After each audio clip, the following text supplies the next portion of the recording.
बिस्मिल्लाहिर्रहमानिर्रहीम। The blank page official में आपको खुशामदीद कहते हैं। अगर आप नए हैं इस चैनल पर तो सब्सक्राइब ज़रूर करिएगा और बेल आइकन को प्रेस करना ना भूलिएगा।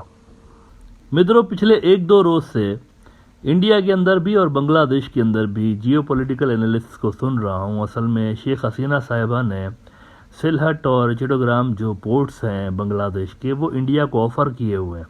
तो इस पे लंबी लंबी कमेंट्रीज हो रही हैं। मतलब अजीब व गरीब किस्म की इस पे एक थ्योरी दी जा रही है। कोई कहता है ये तो बायलैटरल टाइज स्ट्रेंथन करने के लिए शेख हसीना ने ऑफ़र की हुई है। कोई कहता है कि इससे रीजनल कनेक्टिविटी बढ़ेगी। कोई कहता है कि इससे ये फ़ायदा होगा, वो फ़ायदा होगा। इंडिया और बांग्लादेश के तनाजुर में इन चीज़ों को देखा जा रहा है। अच्छा, मैं हैरान हूँ कि बड़े सीनियर एनालिस्ट भी इस ऑफर के पीछे छुपी हुई गेम को पकड़ नहीं पा रहे। इसके पीछे बहुत बड़ा इंटरनेशनल एजेंडा है। ये लोकल लेवल पर चीज़ों को देखते हैं। मैं हमेशा कहता हूँ कि बड़ा सोचा करें। इन दिनों एशिया हमारा जो है ना, ग्लोबल कंपटीशन का मरकज़ बना हुआ है। अमेरिका और चाइना की जो कोल्ड वार चल रही है उसका मरकज़ है।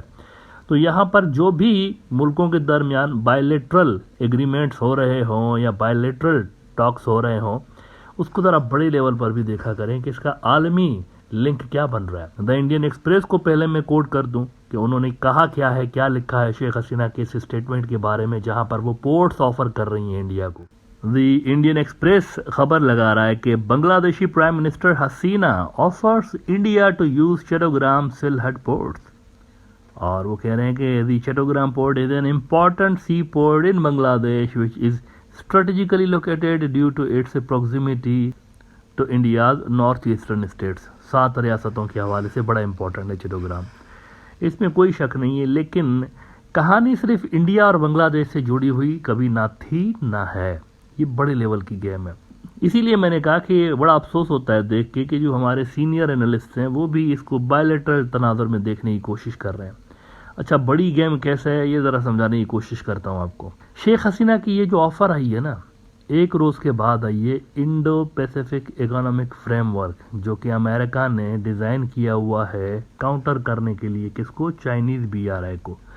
उसकी बाली के अंदर मीटिंग हुई इंडोनेशिया के अंदर एक दो रोज़ पहले, और उसके आसपास कहीं शेख हसीना ने ये स्टेटमेंट दे दिया। राइटर्स की खबर देख लें मिसाल के तौर पर 20 मार्च की, कह रहे हैं कि Biden administration holds second round of Indo Pacific economic framework talks in Bali. तो ये असल में लिंक है। ये एक ग्रेटर, यूँ समझें कि ग्लोबल प्लान का हिस्सा है ये जो ऑफर है उनकी।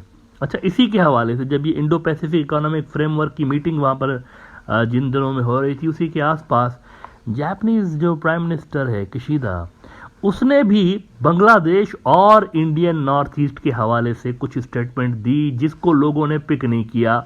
शेख हसीना के बयान पे तो सारे एनालिस्ट जो हैं वो बातचीत कर रहे हैं, लेकिन कशीदा के बयान को उससे मिला के नहीं देख रहे। कशीदा ने कहा, हिंदुस्तान टाइम्स को मैं कोट कर रहा हूँ, कि in Japanese prime minister Kishida's Indo Pacific plan India's north east Bangladesh is की।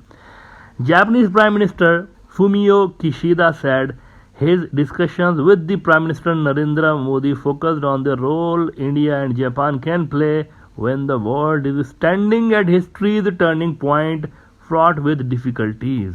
वैसे मित्रों, द ब्लैंक पेज ऑफिशियल पे किसी महान इंसान ने कहा था एक बार कि हम लोग जो है ना तारीख के डिसाइसिव मोड़ पे खड़े हुए हैं। मतलब ये कितनी बार यहाँ पर बात होती रही है इस प्रोग्राम के अंदर कि अभी जो टाइम चल रहा है इसमें 100 साल का नक्शा बन रहा है दुनिया का। मेक नो मिस्टेक, इस वक्त किसी मुल्क ने गलती की तो अगले 100 साल उसको भुगतना पड़ेगा। ये इतना क्रिटिकल फेज है ना हिस्ट्री का जिससे हम आजकल गुजर रहे हैं। ये बात मैं यहाँ पर कहता रहता हूँ ब्रॉडर व्यू के अंदर। और जापानीज PM देखिए वही एग्जैक्टली वही वर्ड्स कह रहे हैं, standing at a histories turning point. ये मतलब नाजुक तरीन दौर है तारीख का जिससे हम गुजर रहे हैं। जापानीज PM ने सेम वही बात की है। अब इन्होंने ये कहा कि बांग्लादेश और इंडिया का नॉर्थ ईस्ट की है इंडो पैसिफिक प्लान के हवाले से। तो शेख हसीना की वो जो ऑफर है इसी से रिलेटेड है। बेसिकली एक सॉफ्ट सिग्नल शेख हसीना ने दिया है बेसिकली अमेरिका को भी और इंडिया को भी। इलेक्शंस भी आ रहे हैं ना, तो थोड़ा बहुत तो खुश करना पड़ेगा ना वहाँ से भी। उन्होंने बहरहाल ये इंडो पैसिफिक इकोनॉमिक फ्रेमवर्क की डेवलपमेंट देकर ये ऑफर कर दिए। डेक्कन हेराल्ड में आपको दिखाना चाहूँगा ताकि आपको समझा सकूँ कि ये है क्या चीज़, ये क्या बला है। वैसे इसके बारे में डिटेल में मैंने अपनी जो आने वाली बुक है उसके अंदर कहा हुआ है। उम्मीद है आप ज़रूर पढ़ेंगे। मैं उसकी लिंक यहाँ पर शेयर कर दूंगा जैसे ही वो छपती है। उसका वैसे जो सॉफ्ट कॉपी का वर्जन है वो भी आपको अवेलेबल होगा, और आप कहीं से भी ये प्रोग्राम मेरा देख रहे हों, आप आसानी के साथ वो बुक जो है वो परचेज़ कर पाएंगे। उसके अंदर मैंने डिटेल में इंडो पैसिफिक इकोनॉमिक फ्रेमवर्क और क्वाड और ये सारी चीज़ों का जो है वो जिक्र किया हुआ है। होपफुली इस हफ्ते के अंदर लॉन्च हो जाएगा, तो आपके साथ शेयर कर दूंगा उसकी लिंक। डेक्कन हेराल्ड ने इंडो पैसिफिक इकोनॉमिक फ्रेमवर्क के हवाले से लिखा है कि IPEF is economic NATO claims China in counter to Quad. As the United States still wields considerable influence over many countries in the region, the Indo-Pacific Economic Framework holds varying degrees of appeal. तो असल में Indo Pacific economic framework ये है, BRI को counter करने के लिए America का एक मंसूबा है, छोटे लेवल का मंसूबा है। BRI तो बहुत मैसिव प्रोजेक्ट है ना, ट्रिलियंस ऑफ डॉलर्स का प्रोजेक्ट है BRI। खाली उसका जो डिजिटल सिल्क रूट है, या जिसको आप डिजिटल सिल्क रोड कहते हैं, वही कई सौ अरब डॉलर्स का है। तो वो तो एक बहुत बड़ा प्रोजेक्ट है। लेकिन इंडो पैसिफिक इकोनॉमिक फ्रेमवर्क चूंकि एशिया सेंट्रिक है, तो उस हवाले से इसको अमेरिका अहमियत देता रहता है। अब शेख हसीना या फिर बांग्लादेश के अंदर जो पॉलिसी मेकर्स हैं, उनको ज़रा मैं ये बता दूं कि ये जो IPEF है ना, it is bound to fail. ये पहले ही बता दूं आपको, it is bound to fail. इसकी कोई फ्यूचर नहीं है इसका।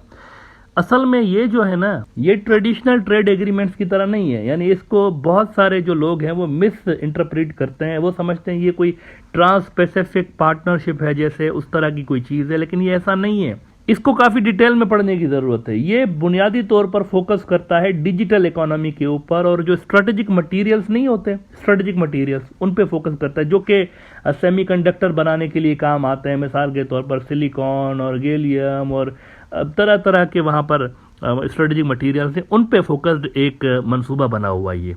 ये कोई ट्रांस पैसिफिक पार्टनरशिप की तरह ट्रेड एग्रीमेंट उस तरह रिवायती किस्म का नहीं है, ये नए किस्म का है। तो इसमें कूदने से पहले थोड़ा सा देखना पड़ेगा कि ऐसा ना हो कि फ़ायदा कोई ना हो और नुकसान ही नुकसान उठाएं, चाइना की गुस्सा चाइना का मोल लेके। बांग्लादेश सेमीकंडक्टर्स में डील नहीं करता है, इसको ज़रा देखना पड़ेगा। इंडिया भी डील नहीं करता है। अब ये दोनों मुल्क फुदकेंगे तो सही इसके अंदर आके, मतलब वो इस आसरे पे कि कुछ अरब डॉलर मिल जाएंगे, लेकिन इसका नुकसान, स्ट्रेटेजिक नुकसान बहुत ज़्यादा है, और इसमें फ़ायदा उनको कोई नहीं होगा। लोकल जो बिजनेसेस हैं उनको फ़ायदा इससे कोई नहीं होना। ये डिजिटल इकोनॉमी से जुड़ा हुआ एक मुद्दा है। तो शेख हसीना ने ये जो ऑफ़र की है, ये इसी तनाजुर में, मेरा ज़ाती ख्याल है कि उसी तनाजुर में की हुई है कि वो चूँकि हाथ पैर मार रहे हैं, थोड़ा सा मोमेंटम पकड़ने की कोशिश कर रहा है IPEF। इसमें थोड़ा सा एहतियात करने की ज़रूरत है मेरे ख्याल से। पहले बांग्लादेश को ये डिटरमाइन ज़रूर करना चाहिए कि IPEF में ये जो डिजिटल इकोनॉमी से जुड़ा हुआ मंसूबा है, उसमें बांग्लादेश के लिए क्या जो है वो अपॉर्चुनिटीज़ मौजूद है, पहले ये देखना पड़ेगा। उसके बाद कॉस्ट वर्सेस बेनिफिट, ये सारा फैक्टर देख के और फिर इस तरह के ऑफर्स करें तो वो ज़्यादा बेहतर है।